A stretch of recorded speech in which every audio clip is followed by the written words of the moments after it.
Good morning, everyone. Welcome to Sports Shorts Daily. I'm Ronnie Rance. Joining me is Tommy Chrysan, TK over wearing his Tremonti shirt because he's at Tremonti's Meat Seafood in Baton Rouge. I'm at an undisclosed location presented by the Louisiana Sports Hall of Fame. And, of course, we are presented by LeBear's Casino. LeBear's Casino rocking and rolling. Had friends over there yesterday watching college basketball. A lot of good games. None better than Texas Tech and Arkansas, which went to overtime. Arkansas blew a 16-point second-half lead. They had a chance to win it at the buzzer in regulation, and good defense by Arkansas on that. By Texas Tech on that final shot, and then they went to overtime. It was back and forth, tied with, 10 seconds to go, and then Texas Tech ended up making a jumper and winning a game. The LSU baseball Tigers, TK, I guess did what all good teams do. You win a game even when you don't play your best. You win a game when maybe you should have lost. But the Tigers were down 6-2 in the middle of that baseball game, came back, and then ended up taking the lead and winning by a couple of runs. Did not cover, by the way, if you had LSU minus 3.5, which was the line. But you did cover if you had the money line. Yeah. And had a little bit of a sweat because when I found out midday yesterday that Mississippi State was not throwing their ace, who's going to throw tonight. He was a former SEC Player of the Week. He'll go tonight. They were going to hold him back to game 2, and we're going to start a guy who hadn't thrown. It was going to be his second start of the year. I figured lock of the week. Tigers going to roll in this one. They got their top 2 pitchers rested, their best starter, their best reliever. Mississippi State's kind of waving the white flag on game 1, kind of like teams did against Paul Skeens back in the day. And then all of a sudden, I get out of the Baton Rouge Community College Sports Gala, where I was the MC last night, helping raise money for BRCC Athletics. I get in my car. Oh, let me see what the score of the LSU game is as I'm heading to the box. Oh, we're losing 5-2. What in the 4th or whatever? Like, oh my God, got a little nerve.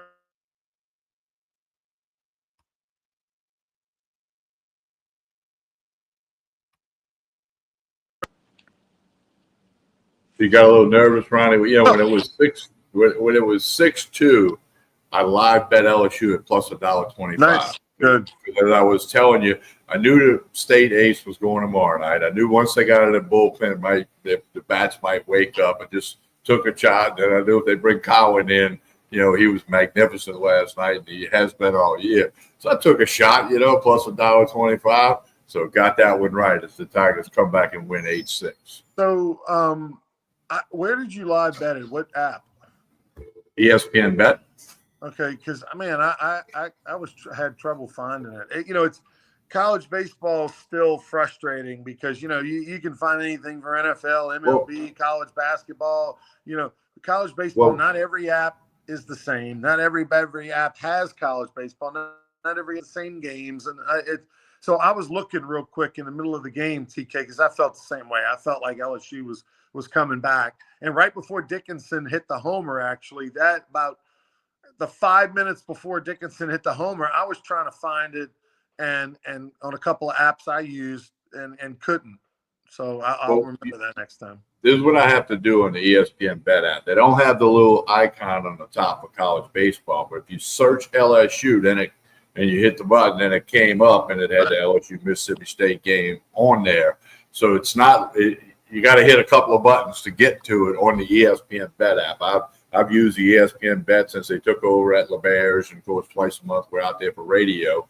But that's the one I use, and I can find LSU. And I don't know if I searched SEC baseball if it give them all to me. I don't know, but usually I'm just going to try to find value on the LSU game.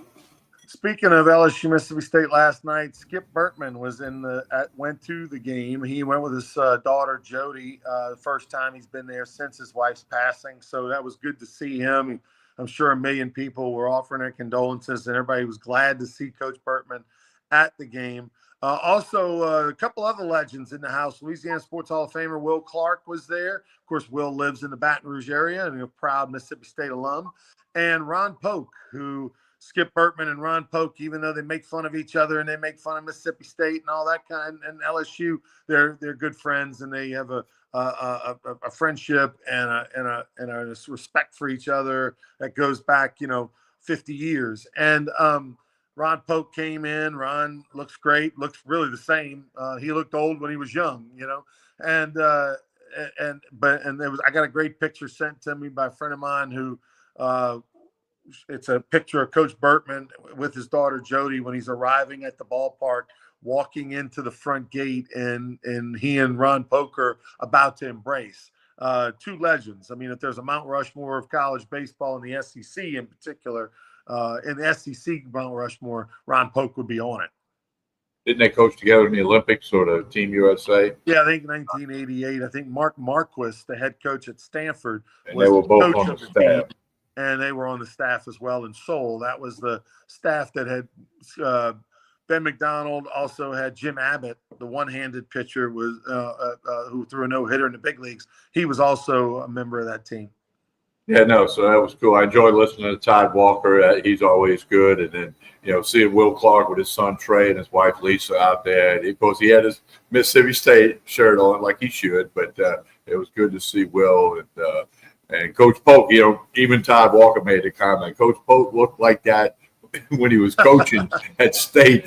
And when he didn't really recruit Todd, okay? But he sent him a Christmas card after they met or something. Todd told a story. It was pretty good. But but Polk has looked the same for a long time. Coach Bertman, he's aged a hair and a little bit bent over more than he might have been 25 years ago. But no, that you're right. Two of the greatest legends, two people that played a significant role in letting college baseball know that you could have success. You could fill stadiums. Following Ron Frazier's Miami example, where Skip worked, but Polk did it at Mississippi State, built that into a Taj Mahal for college baseball, and then of course Skip did it. So two guys that collectively had more impact on college baseball than any other two guys at all. The game last night was shocking how it started, Tommy. I mean, Kate Anderson a week ago at Texas on the road in that environment was almost as good as he can be at this stage in his career, only his second year in college. And then to this week, fell behind hitters early on in the game, funneled the ball over the middle of the plate to the wrong guys, and just really struggled. He threw nearly 100 pitches in 4 innings and was out of the game. And the one thing I will say is that he walked a couple of batters. He didn't walk 5. He gave up 3 home runs, but to give up 3 home runs and to only give up 5 runs tells you, okay, at least he was throwing strikes. And LSU just kind of waited it out. Their lineup is so good. Mississippi State hit 3 home runs, but they hit their 3 home runs early. LSU hit 3 home runs. They kind of sprinkled theirs throughout. Dickinson hit, his biggest home run as a Tiger. It was his 7th home run of the year. Tigers were trailing 6-2. He hits a 3-run jack, makes it 6-5, and LSU's late, and LSU's coming, and they overtake it. This lineup, that's the thing about this lineup, and that's the sign of a good team, Tommy, is it's rare that you pitch well, play great defense, and hit and get the timely hit. It's rare that you do all 3 in the same game. LSU did all 3 last Friday. That was about as clean a game as you could play, other than Milam's trash error late that meant nothing. But it's rare that happens. You might do 2 of the 3 things well. You might play good defense and pitch well, but you don't hit that night. Or you might hit and play defense, but you don't pitch well. They didn't pitch well enough to win, but yet they found a way to win because that lineup is so relentless. It comes at you in waves. You can't just focus on the top 4 hitters and then put it in cruise control in the bottom 5. They are balanced throughout, especially when Reeves is in the lineup over Braswell. You're improving your batting average by 150 points. And there's only like one guy that's kind of not swinging it that great. That's Luis Hernandez, but he can hit you with a homer because he's got that pop. So this team's lineup eventually won out, Tommy, and they were the better team at the end of the game than they were at the beginning. And they did what we talked about the other day. Reeves at third, get Braswell at the end, the end for defense. Cade Anderson, he didn't have the command. That was the first time. And going back to your coach Skip Burton, you say, hey, your Friday guys got to drop the hammer 8 out of 10 starts, in SEC play. And, so this could be that one when it didn't work, but they found a way to win the game. They overcame the fact that Anderson, he gave up a couple of them off the fist and those dying quails that just fall in no man's land.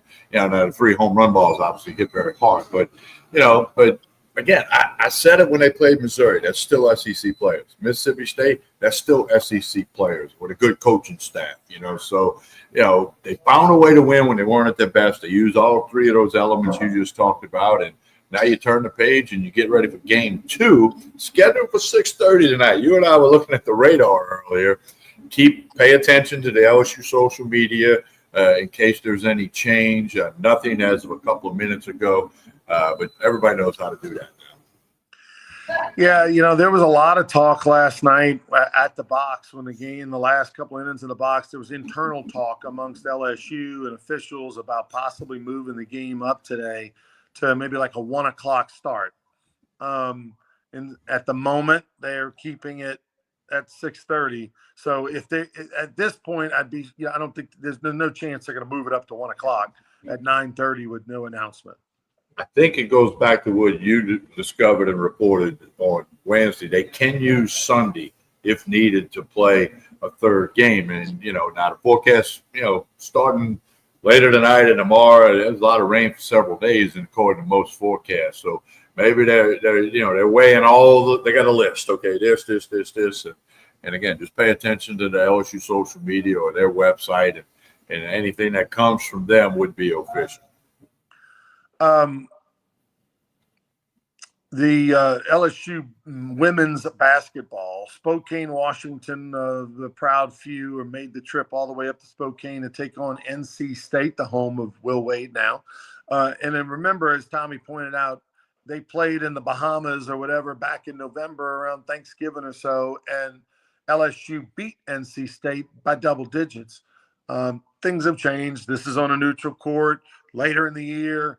NC State obviously feels like they've gotten a lot better, but I think LSU feels like it's gotten a lot better. Even though the competition wasn't as strong the last couple games, they put up a lot of points and are shooting the ball much better from long range than what they did for the most part of the majority of the year. Ron, we just got a comment from Mama Rance who said the Raging Cajuns have moved their game to 1 o'clock today. Right. So you never know. I mean, if LSU is going to do it, you would think in the next 15, 30 minutes they would do it. Well, so we appreciate her updating us on that. The Raging Cajuns moved their game yesterday afternoon to 1 o'clock today. The one thing I'll say is that, I find whatever kind of honorary degree that they offer for meteorology, I should get owning the Baton Rouge Rougarou. I spend more time on that app weather app than I do on ESPN's app during the months of June and July. And I can tell you what any little green thing means, yellow thing, white thing, and Ronnie, I got an idea. Okay, on BR, let me do this because this might be the trick. I might have solved on brrougarou.com. We're going to get a link to the weather app. Okay, like you'll have tickets, merchandise, schedule, weather app. Because maybe if you do that, you'll fake them out. There's no better way to get the sun to come out at 7 o'clock than call the Rougarou game off at 4:30. Because then the sun's going to be out at 7 o'clock. And that happens in travel ball. It happens in high school ball. I mean, there's no better way to bring the sunshine out than cancel any outdoor activity. So that's what we got to do. We got to get a weather thing link at brrougarou.com. You a fan of that or no? No, I definitely think that's a good idea. The thing about it, TK, is that nowadays we've kind of become this society that when it comes to rainouts in sports, or think about it, how many times does a school get canceled? It's going to be bad tomorrow. We're canceling school on a Thursday. I mean, I don't ever remember outside of a hurricane bearing down on New Orleans, school being ever canceled for anything other than that. But now we cancel school all the time, and 50% of the time it's fine. It doesn't even do anything worthy of canceling the school. So it's the same way with like rainouts and stuff. Like it used to be back in the day, LSU scheduled a baseball game, for example, or a softball game, 7:00 on a Friday night. And, is it going to rain? I don't know. They're going to put the tarp on the field. We're going to see if they can't pull the tarp by 6:00, then they're going to back it up to 7:30. Then they're going to back it up to 8. They're going to back it up to 8:30. And then they might start the game at 9. That's how it was for so many years. But now, they're trying to make decisions the day before or hey, by 11 a.m., what about tonight? It's like, man, things change in South Louisiana with the weather, like constantly. So, it's kind of one of those deals where people just have to learn to be patient. And sometimes we have to do that as the Rougarou. My phone's blowing up. Teams are blowing up. Umpires are blowing up. Hey, what's the deal? Are your game canceled tonight? It's like, hey, man, let's wait it out. You never know, because even the radar, especially in the summer when it's so hot, will show that it's going to rain, and then 30 minutes later, you look at it and just disappear, like it's just out of nowhere. Like you said yesterday, most places in Sacramento, we're in a middle school track meet at East Ascension Saturday morning. Yesterday, they moved the meet till Sunday, okay? And then Marcus Randall, remember the LSU quarterback, he was using the MBS football field for some 7-on-7 Saturday morning. He called me yesterday. He said, hey, we're going to cancel due to the weather forecast. They're doing that on Thursday. Now, it does look like it's going to rain tomorrow, okay, if you really dive into it and you're the guru. But, but with all of that being canceled, I wouldn't be surprised if about 10 o'clock the sun pops outside. Right. I mean, and again, you and I walked out at Goldsby Field. We've sat in the office at Goldsby Field. Everybody looking at the weather map, looking outside up at the sky, just trying to figure it out. But, Mother Nature's undefeated, so we'll leave it at that. All right. Well, we'll be kind of flipping back and forth, hopefully flipping back and forth between LSU's women tonight, 6:30 on ESPN. And then, of course, LSU baseball will be playing. As of now, they are. Well, as of now, they are. Yeah. And look, I just to be transparent, I texted Bill Franquez. What are we here on Friday? Wednesday morning, you did before we went on the air. Wednesday, 9 a.m. Texted Bill Franquez. Hey, just want to know, are we, what's the deal with, the rain policy? Is Sunday an option? And Bill said yes, Sunday's in play. Now at the ballpark last night, I was, being told by, well, no, the rule, they can't. But I'm just telling you right now, I couldn't. The rule's not in black and white about it, as far as I'm concerned. And I asked Bill Franquez, who knows more than any of us, and he said that the Tigers have Sunday as an option. Yeah, well, I thought it was ruled that they couldn't because the Friday, Saturday, Sunday series teams couldn't use Monday. Right. Yeah, so I may have heard that somewhere along the line. I mean, I didn't invent that, but. Anyway, we'll see if it comes into play or not. And I'm like you. I trust Bill Franquez, and he knows more about it than you and I put together. So Florida dominates last night in basketball. Alabama dominates last night in basketball. They moved to the Elite Eight for the second year in a row due to the Crimson Tide. Florida's there as well. Arkansas should have been there. Blew a 16-point lead in the late in the game. Alabama, Tommy, dominated so much, scored 113 points in regulation, won 113 to 88, I believe. They had 25 threes, which it made 25 threes, which is an NCAA tournament record. And with just 3-point shots and free throws alone, would have beaten Maryland. They scored more than 88 points between just free throws and 3-point shots. They didn't need any of the 2-point shots they made to win last night. That's how much the game has changed. Well, Alabama, I picked them to win it all because they're hot. I know they can score points. And they took more threes than twos. It must look like an NBA game, nothing but threes, But, hey, you got a couple more games tonight. Then you got the Elite Eight on the weekend for March Madness. Get on out to LaBerge. That'd be a great place to watch it in the ESPN Bet Sportsbook. bet on the game, watch the game, get some great food and drink, whatever. So, a lot happening in the world of sports, with especially for LSU fans with baseball and women's basketball.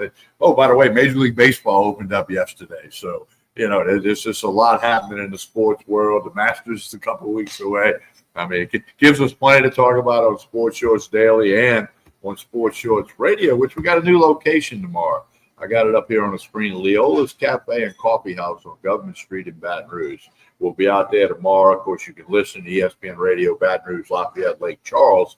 But Government Street, come check out Leola's Cafe and Coffee House.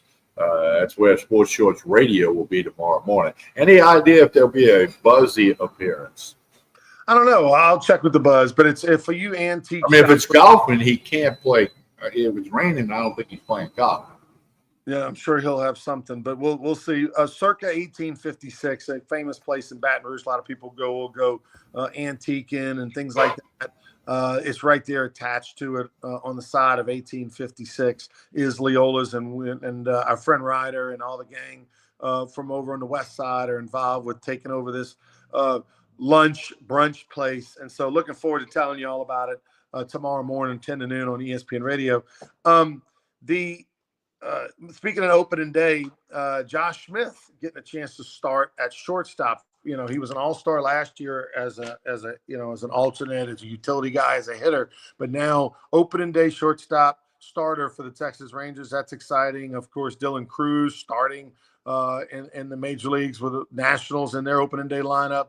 DJ LeMahieu on the roster, but not playing. Paul Skeens, if you had over 6.5 strikeouts, you cashed your bet ticket. He had 7 punch outs. So Paul Skeens had his opening day starter for the Pirates. I thought over 6.5 was a low number. He had a bunch of strikeouts early, then kind of faded down the stretch, but he did cash that ticket at 7. He averaged, I think, 8.5 strikeouts per outing last year. And he didn't get a decision. He left with a lead in position to get it away, but the Marlins came back. Actually, first walk-off win in Marlins history on opening day. Fraley started for the Cincinnati Reds. Aaron Nola's going to throw Sunday. Kevin Gosman will throw for Toronto today. LeMahieu, you mentioned, is hurt. I think there's Dylan Cruz started in right field for Washington. I think 8 LSU players. I think Fiducia is on the Dodgers roster as a backup catcher. So 8 LSU players on the opening day roster. The SEC has the most of any conference. They have 80 players on opening day rosters. ACC is next with like 66, I think, or something. But no surprise, obviously, about the SEC. And all right, TK, we'll be on the air tomorrow morning, 10 to noon, ESPN Radio, Lafayette, Lake Charles, and Baton Rouge. What else we got before we get you tell us about Tremonti's? Well, today, got a lunch special today, a Friday lunch special, 3 pounds of boiled crawfish with the corn and potatoes for $18.99. All the boiled and live crawfish you need for the weekend. Got everything else you need, too, at Tremonti's. Stop by on Jefferson Highway. But that's the 3-pound special at lunch today. You're not going to beat that price in Baton Rouge. So on the corner of St. Philip and Decatur in New Orleans, there's a restaurant called the French Market. It's right there on the corner. And it's a seafood restaurant, been there for years. And it's more of a tourist trap, right? Not the locals don't go there as much. Prices are high. But they do 2 things really well. They cook their crawfish in a cooker that's kind of like in the window open to the street. So you just get the smell of crawfish all the time. Even when they're not cooking crawfish, they have the water boiling, they have the seasoning, so you still smell it, right? And it draws you in. So very good marketing by the French Market. But they serve their crawfish in little small Piro bowls. So little cute Piro bowls. And of course, perfect for tourists, right? They love it. They walk by, they see the crawfish come out in a little Piro bowl, and they think, oh, that's so cute. Got to get a picture, got to get a selfie, got to put that on social media. Tommy, they range in pricing, obviously, depending on that time of the year. But for the most part, their prices are ridiculous. A few weeks ago, I asked them, I just was curious walking by. I said, hey, how much for the crawfish right now? Now, in that Piro bowl is about 1.5 pounds of crawfish. and I think one corn and one potato, I think. And oftentimes I'll see tourists like, holding up the crawfish, like taking a picture with it, and all that. $25 to $30 is what the price usually ranges for a pound to and a half of crawfish at this place called the French Market. You can get 3 pounds corn and potatoes over at Tremonti's for $18 today. And you can eat it here. They Right. got tables, brand new chairs here at Tremonti, so do check it out. No question about that. All right, we're going to be back tomorrow morning for more Sports Shorts Radio. Hunter McCann will be with us as well, and others, Joel Davis. So check us out. Make sure you make a note. Tune in. Download the ESPN apps, 1045 ESPN app in Baton Rouge, and listen to us on ESPN Radio in Lafayette and Lake Charles. For Tommy Christ and I'm Ronnie Rance. Have a great day, everybody.